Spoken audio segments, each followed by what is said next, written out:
Bab 41. Memahami pedang dengan menempa pedang. Di ruang pembuatan senjata, api tungku berkobar, seolah-olah dapat membakar semuanya menjadi abu. Api merah menyala, panas membara. 4 poin kunci pandai besi adalah fondasinya. Kamu sudah menguasai semuanya. Dalam hal ini, tidak ada hal lain lagi yang bisa aku ajarkan kepadamu. Tetapi jika kamu ingin menempa pedang, 4 poin kunci menempa besi saja tidak cukup. Sekarang, aku akan mengajarimu teknik menempa yang lebih baik, teknik 4 perubahan 5 palu. Setelah menjelaskan langkah-langkah membuat pedang ke Carson, Tetua Lianto mulai mengajarkan teknik 4 perubahan 5 palu. Yang disebut teknik 4 perubahan 5 palu adalah teknik penempaan yang lebih canggih yang berevolusi dari 4 poin utama pandai besi. 4 perubahan itu persis seperti apa yang seharusnya ada di kedalaman 4 poin kunci pandai besi, dan 5 palu adalah 5 keterampilan mengayunkan palu. Ringan, berat, mendesak dan lambat adalah 4 perubahan. Tegak, samar, menekan, membenamkan dan menggiling adalah 5 palu. 4 perubahan dan 5 palu disatukan adalah teknik 4 perubahan 5 palu. Begitu Tetua Lianto mengajarinya, Carson belajar dengan cepat. Bahkan dalam 2 atau 3 bulan terakhir, Tetua Lianto selain mengajari 4 poin utama pandai besi, dia juga secara tidak sadar mengajarkan 5 palu kepada Carson. Baik, sekarang sudah menguasai teknik 4 perubahan 5 palu secara umum, cepat buat sebilah pedang biar aku lihat. Tetua Lianto berkata dengan belak-belakan. Carson sudah lama terbiasa dengan cara bicara Tetua Lianto, jadi dia tidak begitu peduli. Menempa pedang berbeda dengan menempa balok besi. Menempa balok besi adalah membakar besi kasar dengan api yang besar hingga menjadi merah dan lunak, lalu dipukul berulang kali. Penempaan pedang membutuhkan kalsinasi balok besi untuk melebur menjadi besi cair, yang dituangkan ke dalam cetakan untuk dipadatkan menjadi embrio. Setelah pemukulan beberapa kali, wujudnya secara bertahap terbentuk dan pada akhirnya api dipadamkan, lalu dibuka, sebilah pedang sudah berhasil dibuat. Balok besi biasa telah dilebur menjadi besi cair. Di bawah kendali Carson, dituangkan ke dalam model pedang panjang. Besi cair berwarna merah dan berkilau seperti magma, memancarkan suhu tinggi yang mengerikan. Carson bermandikan keringat. Menatap besi cair dalam cetakan pedang dengan kedua mata, melihatnya mendingin dan mengeras perlahan. Saat sudah hampir siap, Carson mengeluarkannya dan meletakkannya di atas paron. Tangan kanannya menggenggam palu besi 50 kg dan mengangkatnya tinggi-tinggi, lalu menghantam dengan keras. Tegak dari 5 palu adalah memegang palu dengan tegak. Ini merupakan metode memegang palu yang paling umur digunakan. Samar berarti memegang palu sekedar saja, tidak menggunakan banyak tenaga. Mengangkat palu dan menjatuhkannya, terlihat garang, tetapi sebenarnya sangat ringan dan akan bergetar sedikit. Membenamkan berarti setelah palu jatuh, palu tidak boleh memantul, tetapi gaya kedua digunakan untuk menekan palu pada embrio pedang. Tekan, ini adalah penguatan penekanan. Grinding adalah menekan palu pada embrio pedang dan menggosoknya ke atas dan ke bawah dalam jarak dekat. Tetua Lianto menonton di samping dan diam-diam mengangguk. Ini adalah pertama kalinya Carson menempa pedang. Meskipun sedikit asing, tapi kinerja secara keseluruhan cukup bagus, terutama keterampilan dasar sangat solid, penguasaan dan penerapan kekuatan bahkan lebih unik. Setelah pemukulan berulang kali, embrio pedang terbentuk dan benar-benar mengeras. Tidak perlu memukul dengan palu lagi, padamkan api. Air yang digunakan untuk pemadaman api adalah mata air dingin. Harus memperhatikan waktu dan sudut, ini membutuhkan penglihatan yang luar biasa, indera yang tajam dan pengalaman yang banyak. Dari segi penglihatan, Carson tidak buruk dan dari segi perasaan, Carson juga tidak buruk. Yang kurang darinya adalah pengalaman. Oleh karena itu, di mata Tetua Lianto, tempaan kali ini sangat biasa saja. Apa ini pedang yang kutempa dengan tanganku sendiri? Carson mengambil petang dan masih yangi dan melihatnya dengan head. Tubuh pedang tidak rata dan tidak kurus, tampak bengkok, benar-benar seperti tongkat up. Masih ketinggalan jauh, Prila terus berlatih. Tetua Lilantis melihat sekilat, dia langsung menegut. Dia berani bilang pedang yang ditempa untuk pertama kalinya tidak sebagus sebagai tongkat api. Setelah itu, Carson tidak lagi menempa balok besi halus, melainkan menempa pedang. Tetua Lianto memberinya tugas, setidaknya menempa 10 bilah pedang besi biasa dalam bulan ini, maka bisa mendapatkan 200 poin kontribusi. Meninggalkan toko pembuat senjata, Carson sambil mengingat setiap detail pembuatan pedang. Bagaimana cara memahami pedang dengan menempa pedang? Tampak jelas, tempa pedang dan latihan pedang adalah dua hal yang berbeda, jadi apa hubungan antara keduanya? Carson masih belum tahu, tapi dia akan mencari jawabannya. Dalam sekejap mata, 10 hari berlalu, Carson menempa pedang besi biasa setiap hari dan setiap kali tidak ada yang memuaskan. Besi cair dituangkan ke dalam cetakan pedang, dikeluarkan, dipalu dan embrio pedang terbentuk, kemudian padamkan api.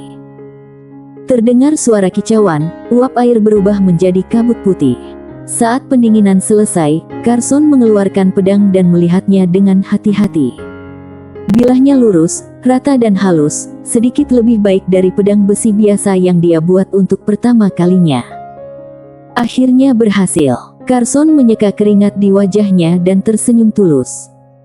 Setelah berhasil menempa pedang, Carson tiba-tiba memiliki pemahaman yang mendalam terhadap pedang, karena setiap langkah dalam pembentukan pedang berada di bawah kendalinya. Langkah selanjutnya adalah penajaman.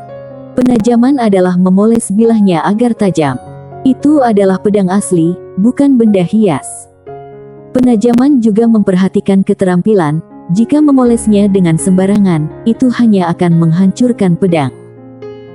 Setelah penajaman selesai, Carson dengan ringan menyentuh ujung pedang dengan jari-jarinya, merasakan ketajamannya, lalu tersenyum. Tiba-tiba, dia mengayunkan pedang, kekuatan energi darah melonjak, dia mengayunkan pedang dengan cara yang khusus. Cahaya pedang menebas, 4 berkas cahaya pedang yang sangat jernih dan di sebelahnya, 4 berkas cahaya pedang yang tampak samar muncul. Baik, Carson buru-buru meletakkan pedang besi biasa, dia tidak sempat merapikannya, kemudian mengambil pedang besi berharga dan segera meninggalkan toko pembuat senjata. Keberhasilan pembuatan pedang memberinya pemahaman yang lebih intuitif terhadap pedang. Karena hal ini, pemahamannya tentang teknik pedang juga meningkat tanpa sadar. Meskipun dia masih sedikit bingung, tapi hal itu tidak menghalangi penerobosan jurus belah sinar bayangan menyapu. Toko pembuat senjata bukanlah tempat berlatih pedang. Dengan perasaan seperti itu, Carson berpacu seperti kuda yang berlari kencang, berlari ke sudut arena pelatihan, menghunus pedang, menangkap perasaan itu dan segera mulai berlatih. Berkali-kali, 4 berkas cahaya pedang yang samar secara bertahap menjadi semakin jelas. Setelah 15 kali, energi darah terkuras habis, Carson harus memulihkan diri. Setelah pulih, baru lanjut berlatih pedang. Terus mengulang, seolah tidak kenal lelah, hingga matahari terbenam dan malam tiba, bahkan bulan yang terang diam-diam naik ke langit. Jurus belah sinar bayangan menyapu. Menebas pedang lagi, 8 cahaya pedang bening menebas ke depan. Setelah dilihat yang cermat, 4 diantaranya sangat jernih dan terang, sedangkan 4 lainnya relatif redup. Jurus belah sinar bayangan menyapu, akhirnya sudah mencapai alam tingkat tinggi. Carson menghembuskan napas, sekujur tubuh berkeringat, perutnya keroncongan karena lapar, kemudian dengan cepat memakan pil tenaga esensi, lalu pergi ke ruang makan. Jurus belah sinar bayangan menyapu alam tingkat tinggi menghabiskan 1/5 energi darah. Jika mencapai puncak tingkat tinggi, takutnya akan terkuras lebih banyak lagi. Meskipun pengurasan energi darah meningkat, namun kekuatan jurus belah sinar bayangan menyapu tingkat tinggi memang jauh lebih kuat daripada puncak tingkat rendah. Latih pedang, tempa pedang, latih teknik. Carson dapat merasakan kemajuannya setiap hari. Hanya saja alam rahasia sejati masih belum ada petunjuknya. 8 jurus pedang sejat masih berada di puncak tingkat sempurna, tidak menerobos. Penanggalan seni bela diri, tanggal 28 Desember tahun 395.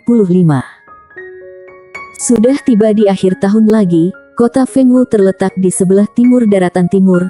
Musimnya tidak begitu intens, tetapi masih terasa dingin saat angin bertiup di musim dingin. Di sudut arena latihan, Carson menghunus pedangnya. Cahaya pedang yang tajam sangat menyilaukan, merobek angin dingin. 1:8 menyerbu keluar.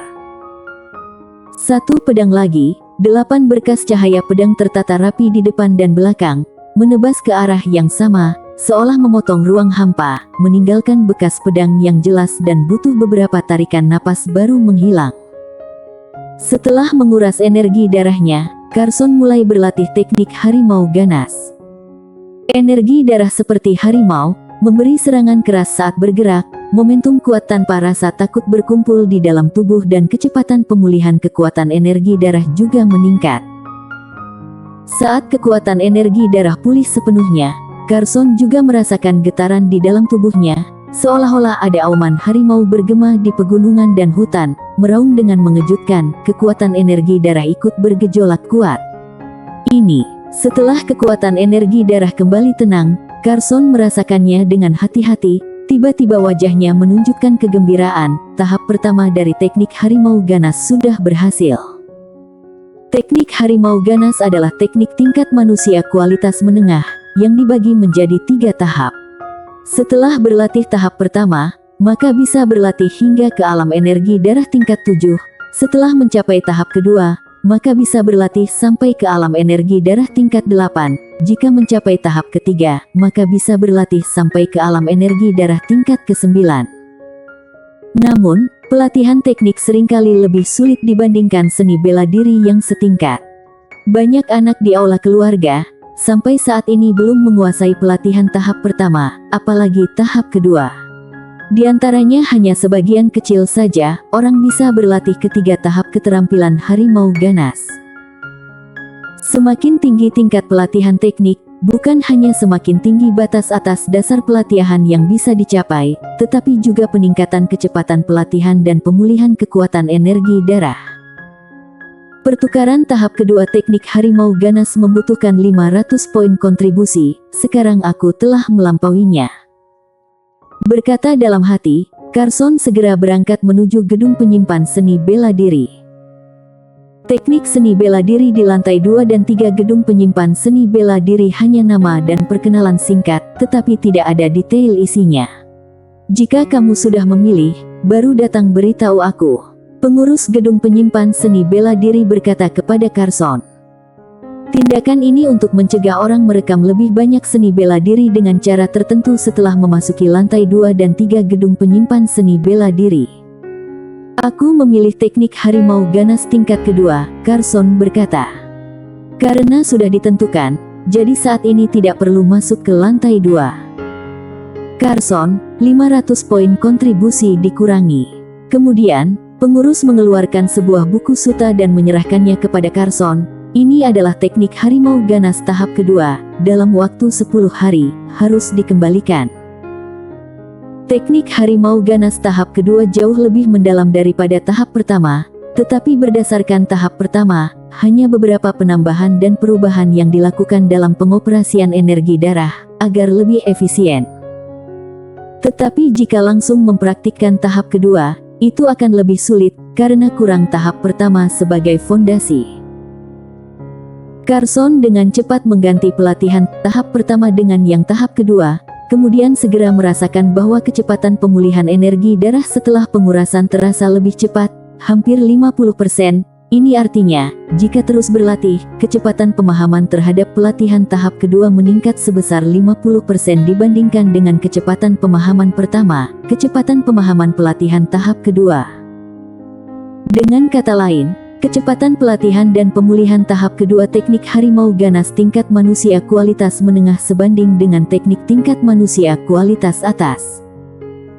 Selanjutnya, Carson juga dapat merasakan bahwa dengan teknik harimau ganas tahap kedua mengaktifkan kekuatan energi darah seperti harimau, auranya adalah lebih kuat dari yang tahap pertama. Basis kultivasi aku tidak jauh dari alam energi darah tingkat kelima. Dengan adanya tahap kedua, kecepatan kultivasi meningkat. Mungkin dalam waktu 2 bulan, aku bisa mencapai tingkat kelima. Carson berpikir dalam hati, dia semakin termotivasi. Bersambung. Bab 42 Pedang menunjuk Gunung Fulong. Di awal musim semi, hawa dingin semakin terasa, tetapi matahari sangat cerah dan penuh vitalitas, semua makhluk tumbuh dengan baik. Di dahan beberapa pohon besar, gugusan hijau bertunas, ada tetesan embun di bawah daun hijau, pembiasan cahaya memantulkan sosok itu, seolah-olah ada orang kecil yang sedang berlatih pedang di dalamnya. Jurus belah sinar bayangan menyapu. Pedang menebas, 8 cahaya pedang menembus udara seperti anak panah, meninggalkan 8 bekas pedang yang jelas. Setelah berlatih jurus belah sinar bayangan menyapu beberapa kali, energi darah Carson terkuras habis, mengaktifkan pemulihan teknik harimau ganas tahap kedua. Setelah pulih, dia mulai berlatih belah sinar tanpa bayangan. Teknik pedang belah sinar dibagi menjadi 2 tahap. Tahap pertama adalah jurus belah sinar bayangan menyapu. Tahap kedua adalah belah sinar tanpa bayangan. Tidak diragukan lagi bahwa kekuatan tahap kedua jauh lebih besar daripada kekuatan tahap pertama. Tahap pertama ada 7 gerakan, tahap kedua ada 9 gerakan. 7 gerakan pertama sama dengan tahap pertama, perbedaannya adalah yang ke-8 dan ke-9, ada esensi dari belah sinar tanpa bayangan. Pelatihan tahap kedua harus didasarkan pada tahap kedua mencapai alam tingkat tinggi. Pada awalnya, Carson juga tidak memahaminya, tetapi sekarang dia sudah memahami bahwa ini tidak mutlak, tetapi relatif. Semakin tinggi tingkatan pelatihan seni bela diri, semakin tinggi juga tingkat pemahaman terhadap seni bela diri tersebut dan tingkat penguasaan juga akan ikut meningkat. Alam tingkat tinggi baru bisa berlatih tahap kedua. Sebenarnya lebih tepatnya adalah pemahaman terhadap jurus belah sinar bayangan menyapu sudah sampai pada alam tingkat tinggi, kemudian baru bisa berlatih belah sinar tanpa bayangan. Tentu saja, dalam banyak kasus, jika bisa memahaminya, itu berarti sudah menguasainya. Hanya ada beberapa kasus di mana kamu memahaminya terlebih dahulu baru kemudian menguasainya, tidak ada sinkronisasi. Kesulitan dalam pelatihan belah sinar tanpa bayangan terletak pada gerakan ke-8 dan ke-9. Mungkin karena pada saat Carson melatih jurus belah sinar bayangan menyapu, dia menyesuaikan dengan pemikirannya sendiri, gerakan ke-8 tidak sulit baginya, tetapi gerakan ke-9 agak sedikit sulit. Tujuan penyaluran adalah untuk memandu kekuatan energi darah untuk bekerja dengan cara khusus. Gerakan ke-8 merupakan perpanjangan dan penguatan atan dari 7 gerakan sebelumnya, namun cara kerja energi darah pada gerakan ke-9 harus membalikkan lintasan kekuatan energi darah secara instan, seolah-olah beralih dari pelepasan ke pengumpulan dan dari penyebaran ke pengumpulan, mode operasi yang sangat berbeda. Carson perlu mengontrol perubahan lintasan kekuatan energi darah secara instan, seperti kuda yang berlari kencang ke depan, tetapi tiba-tiba harus berbalik. Setelah berlatih sebentar, Carson masih belum menemukan petunjuk. Aula keluarga tidak ditutup, beritanya tersebar sangat cepat. Juno sudah menerobos. Carson sedikit terkejut saat mendengar berita itu, tetapi setelah dipikir-pikir, tidak perlu merasa heran. Juno sudah melatih energi darah di sekujur tubuhnya sebanyak 8 kali, kecepatan pelatihan di tingkat petarung akan lebih cepat. Sebagai tuan muda dari keluarga Tang, dia secara alami akan menikmati sumber daya yang lebih baik. Dalam waktu 4-5 bulan sudah menerobos alam energi darah tingkat kelima, ini juga sangat wajar. Kalau begitu, Zeno dan Wang Qi tak lama lagi juga pasti akan menerobos. Carson menebak, pelatihan energi darah mereka berdua meskipun belum sampai 8 kali, tapi itu sudah mencapai batas 7 kali, lebih tinggi dari dirinya. Apalagi mereka adalah tuan muda dari 2 keluarga bangsawan, perlakuan yang didapatkan tidak perlu disebutkan lagi. Adapun tuan muda keluarga Chen, yang sulung sudah meninggalkan aula keluarga dan yang bungsu belum cukup umur untuk berlatih seni bela diri. Sekitar setengah bulan kemudian, ada berita lain bahwa Zeno dan Wang Qi sudah menerobos ke alam energi darah tingkat kelima. Aku juga sudah hampir, Carson berkata diam-diam. Berita ketiga adalah Juno, Zeno dan Wangqi bertiga masing-masing meninggalkan kota Fengwu dan memasuki Gunung Fulong untuk mencari monster untuk mengasah diri. Monster. Carson melihat ke kejauhan. Monster adalah binatang yang sangat menakutkan dan berbahaya. Monster paling lemah setara dengan petarung alam energi darah tingkat keempat. Mereka terlahir dengan tubuh tirani, cakar tajam, kemampuan bertahan hidup yang luar biasa dan bahkan memiliki kebijaksanaan. Dalam keadaan normal, petarung di tingkatan yang sama bukanlah lawan monster. Petarung yang bisa berburu dan membunuh monster dengan tingkatan yang sama sendirian bisa disebut petarung elit. Apa aku juga harus meninggalkan aula keluarga dan pergi ke Gunung Fulong untuk berlatih? Carson tiba-tiba berpikiran seperti itu. Dulu, dia merasa waktunya masih belum tiba, tapi sekarang, sepertinya ada tanda-tanda dipengaruhi oleh Juno mereka bertiga. Bagaimanapun juga, tidak peduli seberapa luar biasanya dia tetap bocah yang baru berusia 15 atau 16 tahun. Memang perlu pergi ke Gunung Fulong, tetapi bukan sekarang. Carson juga menekan keinginan di dalam hatinya. Fakta sekali lagi membuktikan bahwa belah sinar tanpa bayangan memang lebih sulit untuk dilatih daripada jurus belah sinar bayangan menyapu, terutama gerakan ke-9, membalikkan lintasan kekuatan energi darah secara instan. Setiap kali selalu gagal dan saat gagal, Carson akan merasakan goncangan energi darah yang sangat tidak nyaman. Di toko pembuat senjata, Carson sudah bisa dengan mudah menempa pedang besi biasa yang kualitasnya sangat baik. Tetua Lianto mulai mengajarinya bagaimana cara menempa pedang besi halus. Gedung penyimpan seni bela diri, Carson menghabiskan 200 poin kontribusi sebagai imbalan atas kualifikasi pelatihan teknik langkah angin. Teknik langkah angin hanya ada satu tahap. Carson melakukan penelitian dan menemukan bahwa pelatihannya tidak terlalu sulit dan waktu yang dibutuhkan untuk permulaan harusnya tidak panjang. Setelah itu, yang ingin dirinya latih masih ada satu macam lagi. Carson mulai merasa waktu tidak cukup, tetapi untuk meningkatkan kekuatannya secara keseluruhan, dia harus memanfaatkan waktu dan menikmatinya. Penanggalan seni bela diri tanggal 15 Februari tahun 396. Di bawah naungan pohon, sesosok berjalan dengan cepat, seolah menginjak angin dan mengendarai angin, bergerak mengikuti angin. Muncul 3 meter jauhnya dalam sekejap mata, sosoknya melintas, lalu muncul lagi sejauh 3 meter dalam sekejap mata. Teknik langkah angin sangat mudah dipraktikkan. Pelatihan dan kinerja teknik langkah angin perlu menguras energi darah. Pembagiannya sangat M2, langkah pertama adalah tingkat awal, langkah kedua adalah tingkat rendah dan langkah ketiga adalah tingkat tinggi. Tingkat pelatihan Carson adalah alam energi darah tingkat keempat.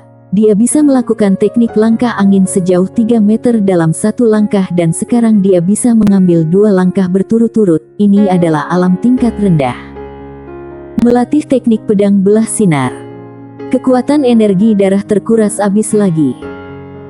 Teknik harimau ganas tahap kedua sudah pulih. Saat kekuatan energi darah telah pulih sepenuhnya, Carson merasakan kekuatan energi darah bergejolak, seolah-olah ingin keluar dari pengendaliannya. Perasaan ini, Carson mengubah ekspresi wajahnya, kemudian dengan cepat lanjut menjalankan teknik harimau ganas, menggunakan pikirannya untuk bekerja sama dengan teknik harimau ganas, secara paksa mengendalikan aliran energi darah. Gejolak energi darah menjadi semakin intens, tetapi Carson dengan kuat mengendalikannya, seolah-olah menahan seekor harimau. Ini mungkin sangat sulit bagi petarung biasa, tapi Carson tidak ada apa-apanya. Gejolak energi darah berangsur-angsur ditekan, seolah-olah kembali tenang, seperti sungai yang mengamuk memulihkan ketenangannya, tetapi ada auman harimau yang tidak berhenti, seiring dengan pergerakan, terlihat semakin penuh. Energi darah penuh. Ini adalah tanda alam energi darah tingkat kelima. Akhirnya sudah capai alam energi darah tingkat kelima. Carson tersenyum, sesuai dengan waktu yang dia harapkan.